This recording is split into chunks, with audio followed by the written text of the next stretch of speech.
Rapaz, o Brasil não é pra amador não, é pra guerreiros mesmo. É verdade, vou te falar por que agora.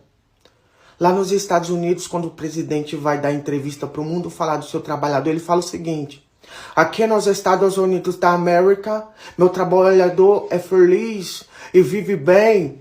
Ele ganha 4 mil dólares por mês, precisa de 2 para viver. O que ele faz com os outros 2 mil dólares, nós não quer nem saber.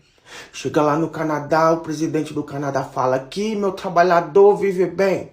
Ele ganha 3 mil dólares por mês, precisa de 2 para viver.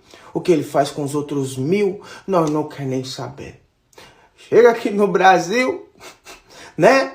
O presidente fala: meu trabalhador, ele vive bem, ele é feliz. Ele ganha 1.000 por mês, precisa de 2 para viver. O que ele faz para conseguir os outros 1.000, nós não quer nem saber.